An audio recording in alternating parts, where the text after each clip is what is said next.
ज्ञान ही जीवन में व्यक्ति का संबल बनता है। Doctor colonel Dhaniram Shandil. स्वास्थ्य एवं परिवार कल्याण तथा श्रम एवं रोजगार मंत्री डॉक्टर कर्नल धनीराम शांडिल ने आज जिला सोलन के राजकीय वरिष्ठ माध्यमिक विद्यालय छात्रा सोलन में वार्षिक पारितोषिक वितरण समारोह की अध्यक्षता की। डॉक्टर कर्नल धनीराम शांडिल ने छात्राओं को संबोधित करते हुए कहा कि विद्या ददाति विनय विनयाद्याति पात्रता, अर्थात विद्या विनय देती है, विनय से पात्रता आती है, पात्रता से धन आता है, धन से धर्म होता है और धर्म से सुख प्राप्त होता है। उन्होंने कहा कि ज्ञान ही जीवन में व्यक्ति का संबल बनता है। स्वास्थ्य मंत्री ने कहा कि प्राकृतिक व मानव जनित आपदाओं के लिए बच्चों को समय समय पर प्रशिक्षण दिया जाना आज के समय की आवश्यकता है। इस संदर्भ में नेशनल कैडेट कोर्स को सभी विद्यालयों और महाविद्यालयों में लागू करना चाहिए ताकि आने वाली पीढ़ी किसी भी प्रकार की आपदाओं से निपटने के लिए तैयार रहे। डॉक्टर कर्नल धनीराम शांडिल ने कहा कि वर्तमान सरकार लोगों के कल्याण के लिए प्रतिबद्ध है। राज्य सरकार द्वारा प्रदेश में बेसहारा, गरीब और जरूरतमंद लोगों के लिए सुखाश्रय योजना का आरंभ किया गया है। इस योजना का उद्देश्य जरूरतमंद बच्चों और निराश्रित महिलाओं को उच्च शिक्षा की सुविधा प्रदान करना है। डॉक्टर कर्नल धनीराम शांडिल ने विभिन्न क्षेत्रों में उत्कृष्ट प्रदर्शन करने वाले विजेताओं विद्यार्थियों को सम्मानित भी किया।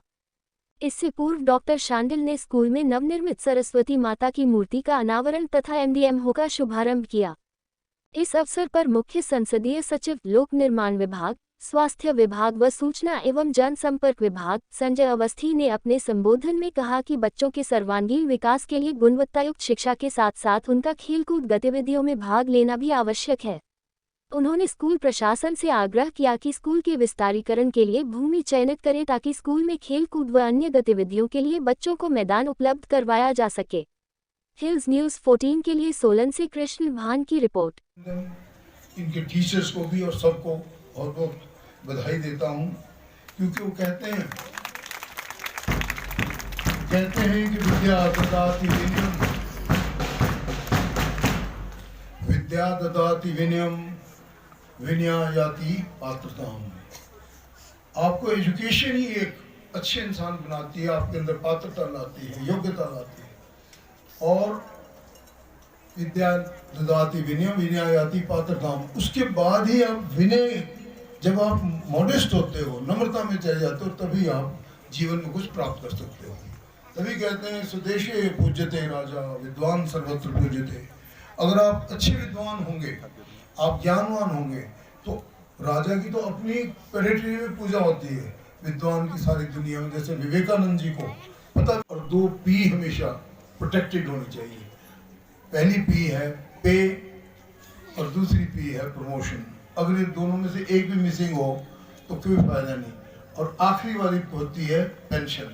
तो भाई अगर पेंशन के बारे में हम सावधान नहीं रहते तो सारा जीवन जो है वो थोड़ा सा नीरस सा हो जाता है। क्यों कि अपने पास और कोई आसरा नहीं होता। मैं खुद भी एक सरकारी और सेना में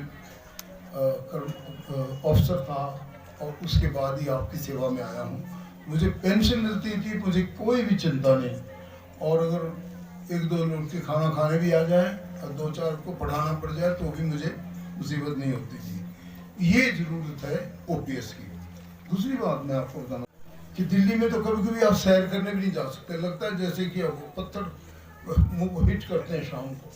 इतनी ज़्यादा वातावरण में जब हवा होती है तो आपको मतलब वो हवा इतनी प्रदूषित है कि उसमें भी थोड़े थोड़े कण आने शुरू हो गए। तो इसलिए भी हम लोगों ने ये दूसरा फैसला लिया है कि हम ऐसी वाहन चलाएंगे जो बैटरी ऑपरेटेड हो, जो चार्जिंग स्टेशन से चलती जाए। और धीरे धीरे सारा संसार ऐसा करेगा। धीरे धीरे 2 या 3 घंटे को बल्ब भी जलाने बंद कर देंगे तो ये जो आप देख रहे हैं तो भूमंडलीय उल्टे सीधे काम हो रहे हैं, ना बारिश हो रही, ना बर्फ पड़ रही, ना नदी देख रहे हैं, ना झरने देख रहे हैं, ये अच्छी बात नहीं है। ना स्वास्थ्य के लिए है, ना प्लांट लाइफ के लिए है, ना किसी कृषि के लिए है, ना किसी उद्योग के लिए है। इसलिए हम लोगों को वातावरण की रक्षा करनी चाहिए।